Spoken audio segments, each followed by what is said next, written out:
you're here. Yeah, we're so glad you're here. Oh, we're so glad to be together in unity. We're so glad you're here. We're talking about holy conversations. How to share your soul without scaring people or getting pepper sprayed. Right? The alternative title is Sacred Ground, Sharing Your Soul with the People Who Knew You in Diapers. Right? Yeah, so this is one of those talks today that you may want to think about. Take some notes. Yeah. How many of you have people in your life that are holding you to an old you, to an old picture of you? Yeah. Right? Yeah. It's very common. So what we want to do this morning is equip you with some practical, compassionate tools so that you can share your spiritual perspectives and you can navigate those difficult conversations without becoming that person at parties and in the room, right? Y'all know who that person is, right? So...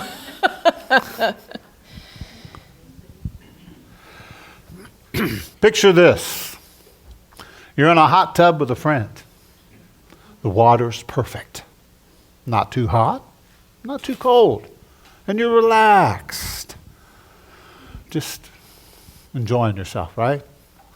And then your friend turns to you and whispers, "So, what do you believe about, the universe, the meaning of life? Or, let me tell you my political beliefs so you can agree with me." If you've ever been in this situation, you know two things can happen. One, you can clam up like a clam, right? Or you can start explaining your theology with the subtlety of a fire alarm, right? But neither of these end very well. But here's the good news. Sharing your spirituality doesn't have to be awkward, pushy, or result in your friend suddenly remembering they have to check on their sourdough starter. All right? He said that because I have sourdough starter. I'm into sourdough right now. Hey, and I'm glad she is. So, let's talk about how to do it better. We're going to give you 4 points this morning that will help you tremendously if you will take them and use them. And the first one is that your truth, though it might feel like a threat, is not one. Your truth is not a threat. So when you share your spiritual evolution with your family, their resistance is rarely about you. Who's it about? It's about them. To them, your growth can feel like their failure. Your peace can feel like their judgment. They aren't necessarily rejecting the truth that you're sharing. They're grieving that version of you that they thought they knew, that you've always been. And sometimes that can be frightening for them, right? So Mark Nepo, the author, if you've read any of his stuff, he's a beautiful writer. He said, an old life does not let go of us easily. It has invested too much in our bones. I know I use the phrase a lot, embedded beliefs. Sometimes we have embedded practices or beliefs that are just like they're in our bones. It takes a while to undo them. So before you can share your new truth, you must first honor their old one. So they're holding you to a picture that they've always had, all the way back from when you were in diapers, right? And you are not that person anymore, and you have evolved in your spiritual understanding of things, and it doesn't look right to them. It doesn't sound right to them. So when someone hears your truth, it sounds like it's a rejection of theirs, right? So it's important to acknowledge the foundation that you had before sharing the addition of what you've come into. Well, what does that look like? What does that sound like? You might say, what you gave me is sacred. I'm just building on it. Do you see how that might put someone at more at ease? Or how about this? You taught me to seek truth. I'm still seeking. I just ended up in a different neighborhood. I have a different perspective. Or how about the seed you planted grew? It just grew in a different direction. But it's still the seed that you planted, right? So what this requires is for us to separate their resistance from your worth. Because you are entitled to your own opinions, beliefs, lifestyle, etc., etc. So you separate that from their resistance about your worth. And then release them from the need that you may have for them to celebrate your path immediately. Because it's going to take them some time to figure out who you are now. What is this truth that you're now living from that you didn't before? What is this all about? And then honoring the influence without being bound by it or to it.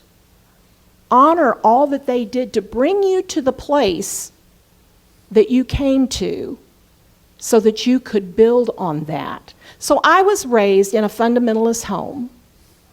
And when I came into Unity and started learning Unity principles, for a while, there was a part of me that when I heard about someone finding Jesus and coming into the fundamentalist church, there was a part of me that felt like, oh my gosh, that person is stepping off the curb into the path of an oncoming semi-truck, and they're going to get flattened.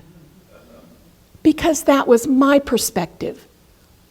That was my experience at that time. But now, many, many years down the road from that, I can say, I appreciate the foundation that I had, that I was given as a child, the things that I now have to build on. Had I not come through that particular tradition that I did, I might not have as good an understanding of the Bible and Scripture as much as I do. There's a lot of stuff that I got out of it that's somewhat beneficial to me now, right? So I can build on that. I don't have to throw that out. I can say, you know, you gave me a great foundation and I'm just building on that now. So I can honor that influence. And then recognize that grief and growth can often wear the same face. So they may grieve for a while, but they can also grow with you as they see your new belief structure, your truth unfolding in front of them, right? So what this is not is pretending that you haven't changed. So when you go back into those family groups, you don't have to try to fit in. You don't have to try to quit being who you've become to fit in. It's not about that. It's not pretending that you've changed. It's also not about agreeing with beliefs you've outgrown. I hear things said, all the time that are not what I believe. And if I have a real stake in it, I might want to speak up and say, that's just not what I believe anymore. You pick your battles, right? And it's also not about earning their approval by erasing yourself.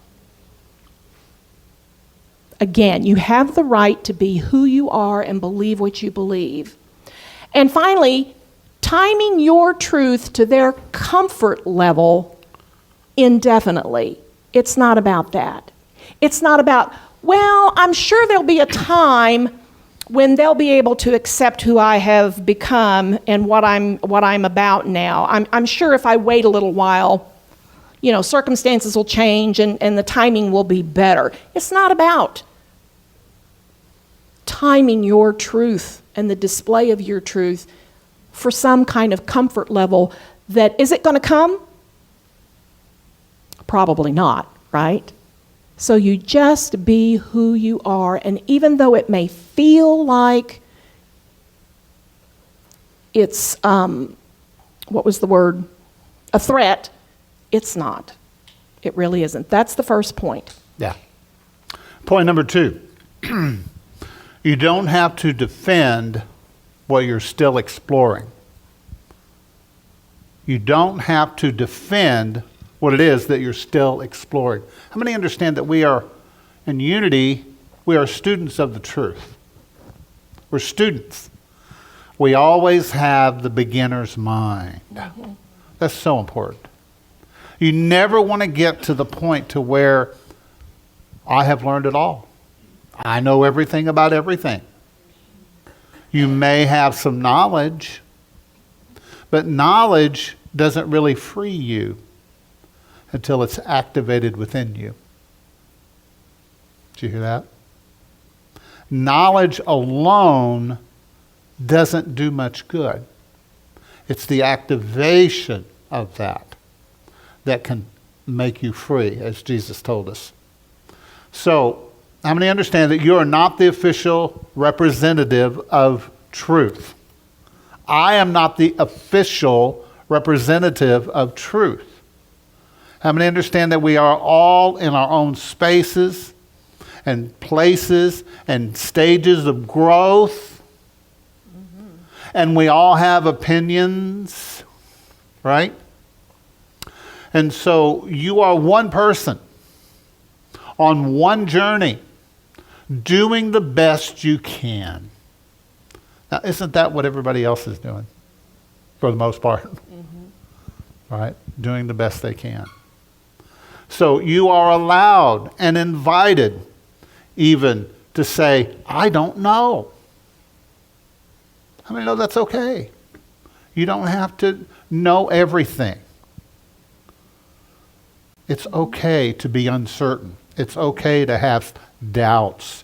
You see, doubt, for me, is the beginning of understanding. Does that make sense? Because if I begin to doubt something, then maybe what's happening is Spirit is wanting to teach me something. Mm-hmm. Jesus said that the Spirit will lead you and guide you into all truth. And that sounds pretty good, doesn't it? So it's okay to say, I don't know. Your experience is not required to be provable, to be real for you. There's a lot of things that I know that I can't prove. How do I know those things? I know them through my own personal experience, right? This is my experience. And that's how we need to talk, I believe, is more and more, this is my experience of this or that. And see, this kind of teaching, it not only applies to spirituality, but it applies to lots of different things. Right? So, Reverend Dr. Barbara King, who just recently passed, just a year or two ago, she said the spiritual life is not about certainty, it's about trust. And trust requires vulnerability. Let's say that word together. Vulnerability. Who said that? My favorite author, Anonymous. No, Anonymous didn't say that. No, Dr. King said that. Barbara King. Yes. What Anonymous said was, mystery is not the absence of truth, It is the presence of something too large for words. Mystery is not the absence of truth. It is the presence of something too large for words. Don't you love Anonymous? And how many know that there are times when what has happened to you is an inner experience that you've had? How many know every experience you go through is personal to you, right? Your version of it, your experience of it. And we all have a different experience of things. I remember going to dinner with my family, and we're talking about something that happened in high school, that it was a particular teacher, that I said it happened this way, my brother said no, it happened this way, and my sister said no, it happened that way, and then my parents said we didn't even know about it. Right? And it's because we all have our unique and diverse opinions about things. And we need to learn how to let that be okay. Say it with me, I'm okay. You're okay. We're all okay. I know there's some times where you think, I'm not okay, they're not okay, and we're not okay, right? There's two different books there. The here's what I know reframe. When someone pressures you to defend what you can't fully explain, you shift from universal claims to personal testimonial. Right? I can't explain how it works. I just know that when I practice gratitude, my life gets better. How many found that to be true? Right? Isn't that a beautiful truth? And if you have gratitude and you share that gratitude, it's contagious. Say it with me, I'm contagious. I don't understand all the ins and outs of prayer, but I know that when I pray, I'm more peaceful. Make sense? I can't prove that there's a divine plan, but I know when I trust life feels kinder and gentler.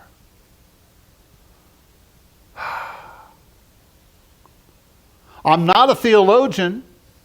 I'm just someone who's found a path that helps me to be a better person. I'm more loving, I'm more present, and I'm kind. Make sense? See, that's what people need to hear. That feeds people. That feeds people. What doesn't feed people is telling them they're wrong and you're right. Make sense? Because many times we get into these discussions and arguments because we have something to prove. Right? Here's some safe phrases. That's a great question. I'm still figuring it out. Right? Somebody says, well, if there's really a heaven, where is it? That's a great question. I'm still figuring it out. I may not know until I get there. Right? Whatever that means. Here's another one. I don't know, but here's what I've experienced so far. You may have 40, 50, 60 years invested in your spirituality, but you always have to bring it down to the lowest common denominator. Right? So you don't speak to a 5-year-old the same way you speak to a 50-year-old. True? So I can't speak for anyone else.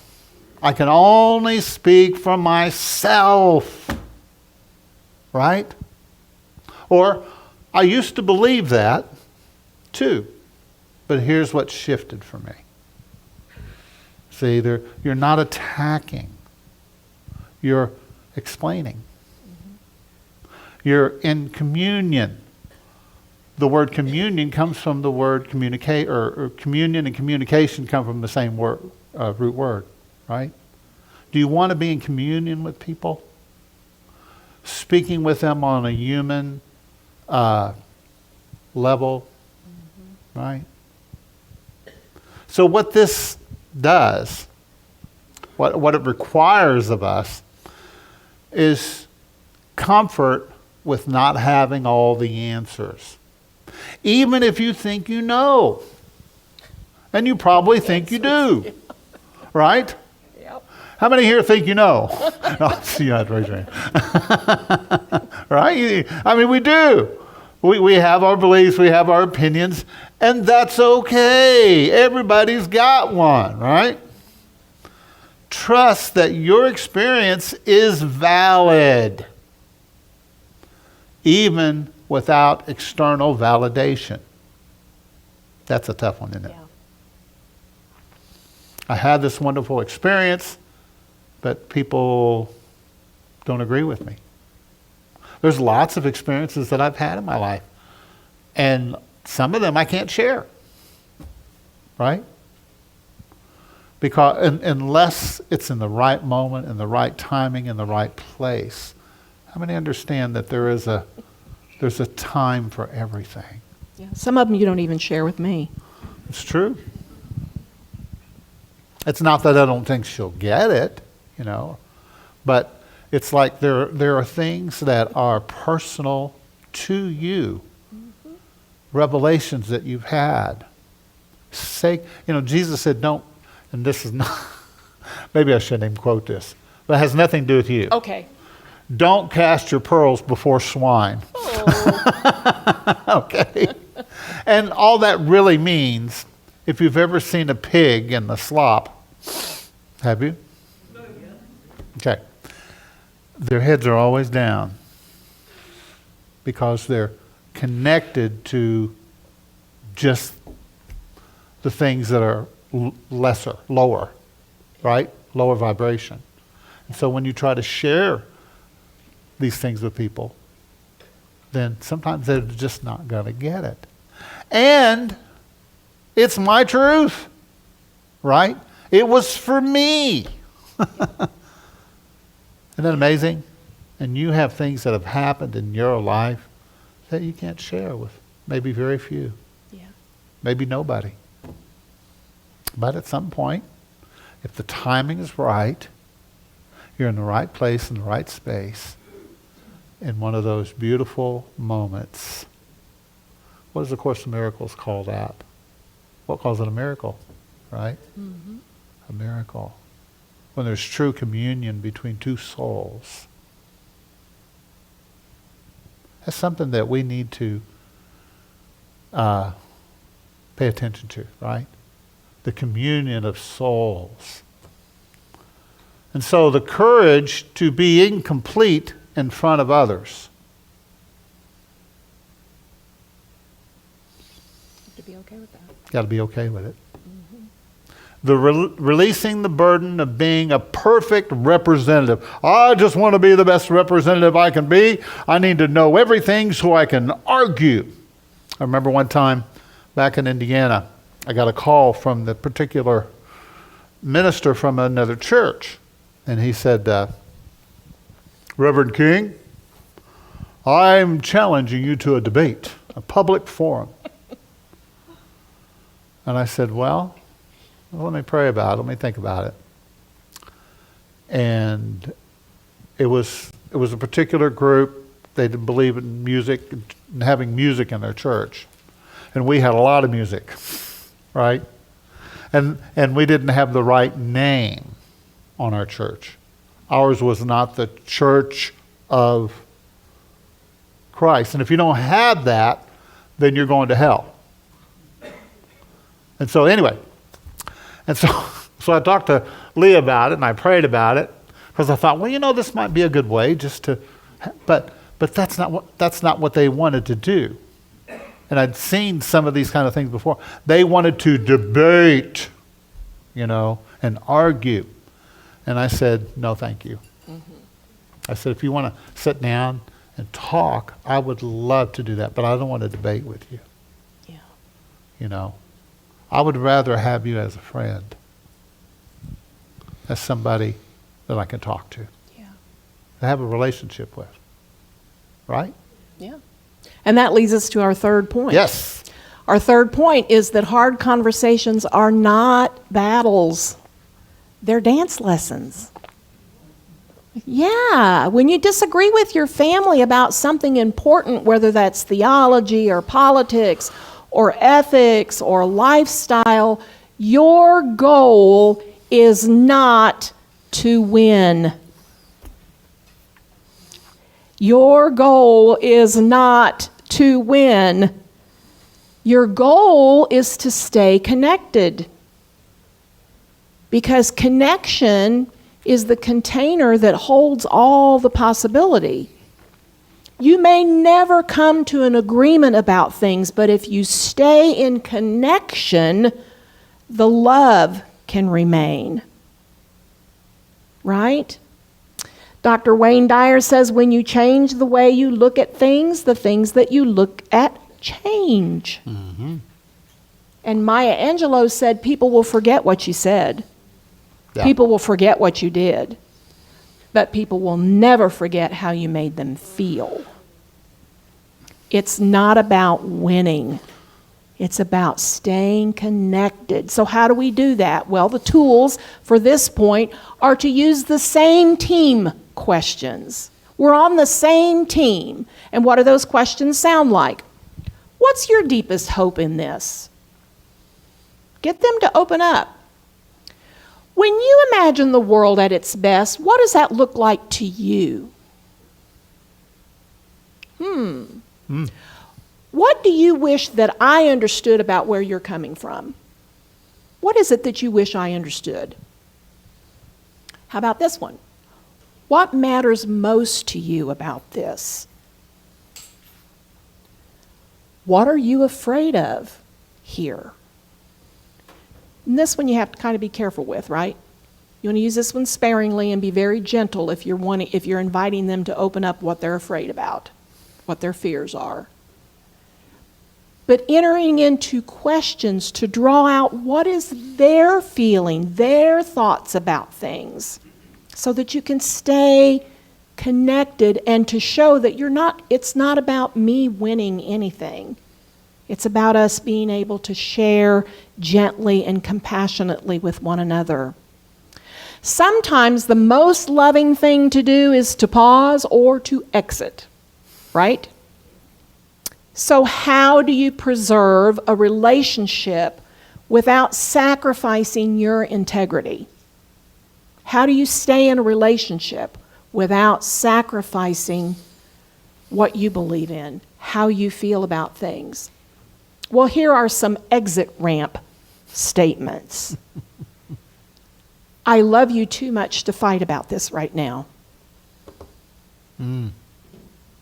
Or how about, can we come back to this another time because I want to be fully present? I don't think either of us is going to convince the other one today, but I always want to stay at the table with you. I always want to stay in connection and conversation with you. Finally, this matters to both of us. That's why it's so hard to talk about. Right? There are some ways that you can keep the relationship and still not agree on things. But it requires that we let go of being right. And I don't know why that's so difficult, but it is. We always want to be right. It's part of the human condition, I guess. But we have to be able to be willing to let go of that need to be right.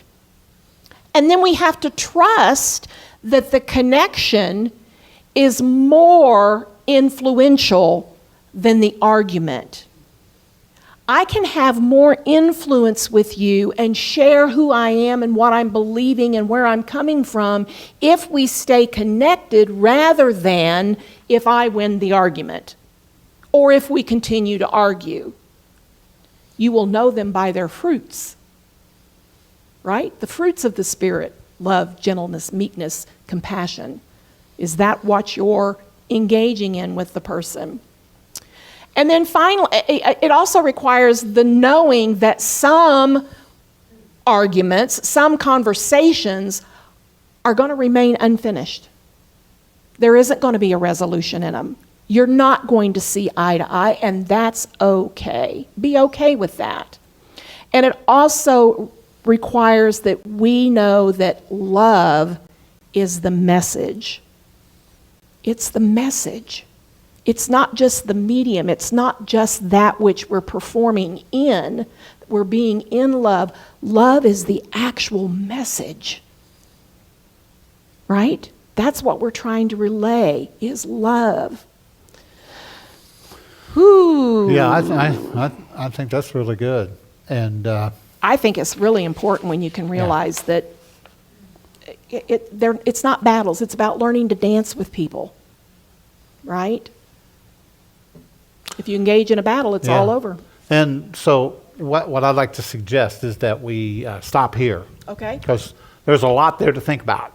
Okay. Because the fourth point is a big one, you know, and we want to make sure that you're fresh and ready to hear it. So I think we can do that next week. And then if we have a little time at the end, if you have a question, we could take some questions. Would that be all right? So Leah has created these wonderful little handouts, and they're at the back, and you can pick them up and take them home. A lot of the things that we said today are on here, and you'll be able to use the various phrases and kind of learn, pick up the spirit of it. You don't have to say it the way we said it today. Right? You say it in your own way, from your heart. You know how to talk to your family. Well, maybe you don't. No, I'm just kidding. You know how. Many of us, yeah. We're learning how to talk to other people and have holy conversations. Wouldn't it be great if our nation could have a holy conversation right now? Right? What do you need? See, we're stuck in that. What do I need? We're stuck in that third. Yeah. I got to be right. Yeah. I got to be right, instead of remaining connected and staying at the table. Yeah. Yeah. Yeah, we're going to have to stay at the table of negotiation, and transparency, and vulnerability. And that is something that human beings just don't like to do, right? It's scary. But we need to do it. Yeah. We need to do it. All right. So let's take a breath together.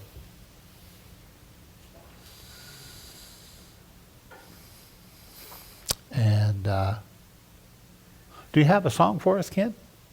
All right, Ken has a song for us that he's going to play as we get ready to go into our meditation. We're going to turn down the lights. But I want to invite you just to take a moment to breathe and to settle in. Okay? You're going to be okay. It's all going to work out. It always does. It always has. And it always will. This is divine order that we're talking about this morning.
So now, I invite you to go within,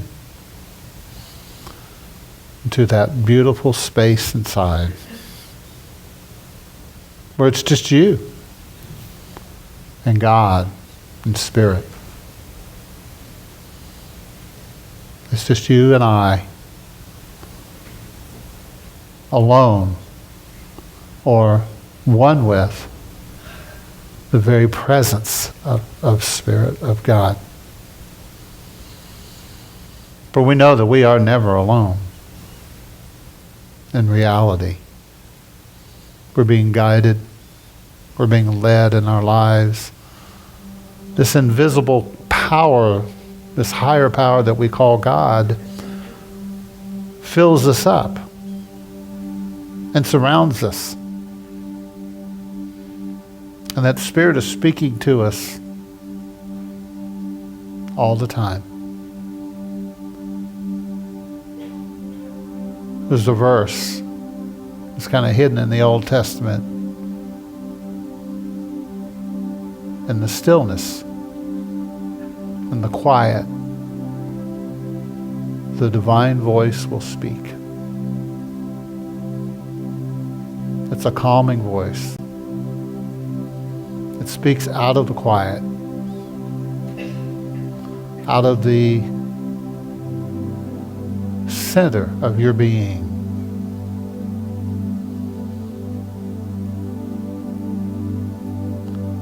It reminds you who you are. It reminds you of your purpose. And when you live from that beautiful space of connection and oneness, you become an example, a model of what it's really like to be a divine human being. To walk in harmony with the plants and the animals and the wind and the light and the sunshine. To walk in harmony with the trees. To live in connection with your fellow human beings. To know that there is enough love for everybody. There's enough love for you. There's enough love for all of us. It just takes a moment to breathe it in, and just allow it to be in your life.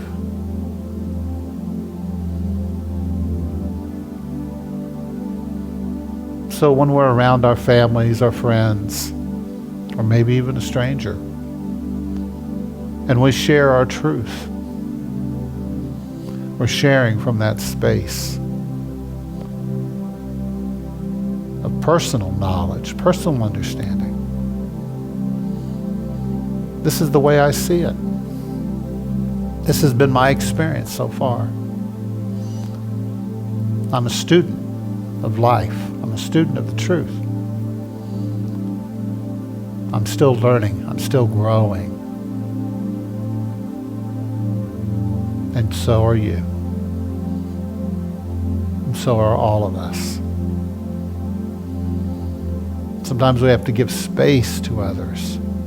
Give them space. Let them share.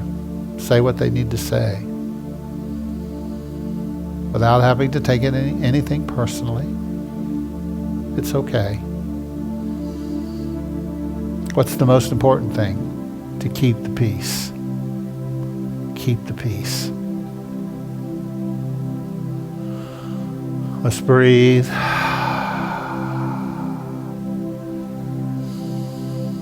If you know of someone this morning that you would like to hold in prayer, we have friends and other Unity folks that are here today that are experiencing all kinds of things. Healing of the body, of the mind, the the soul, the heart, relationships. And so let us make room in our hearts for all of them. Let us hold them in this moment in peace. If you know of someone, whisper their name aloud.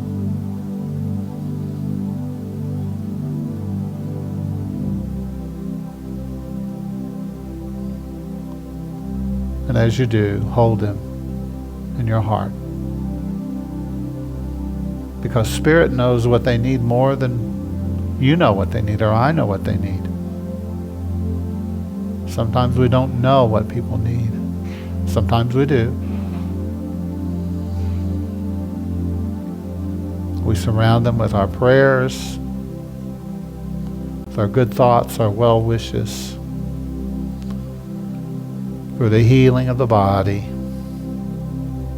and the release of pain, the release of fear, the release of regret.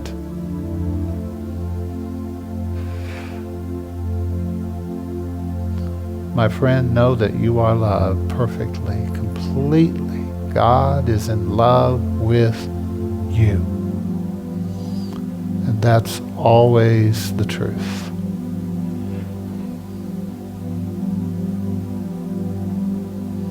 We pray for our country, our nation, and all the people, for our government and all of the leaders.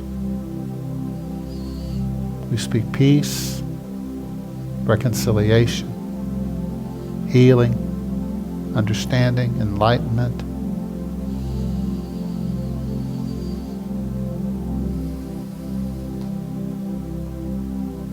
And we know sometimes we may have to walk through some spaces that are very uncomfortable, as everything is coming into the light. But we know that Spirit is walking with us, that all things resolve. And we trust that. And we trust it. We pray the highest good for all beings everywhere on this planet. For all beings everywhere. Now let us take a breath together. Hold yourself now in the light. Remember to take care of you through these times. Through these times in which we live, take care of you. Take care of your thought life, your emotional well-being, and your physical well-being. We're grateful today for our annual membership meetings, and we trust that all will be well, and the right and perfect people will be voted onto the board. We're grateful for our community, for our growth, and for transformation. Now let us hold just a moment in the quiet.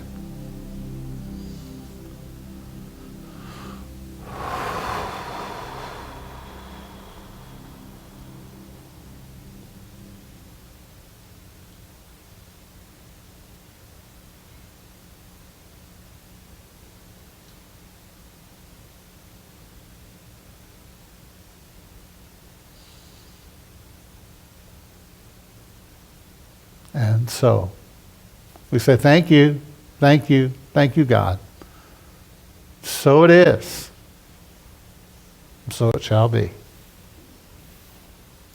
All right, let's take a moment to reach and stretch. Feeling alert, feeling awake, feeling good. Say it with me, I feel good. Like I knew I would. Hey, Rich. Hey.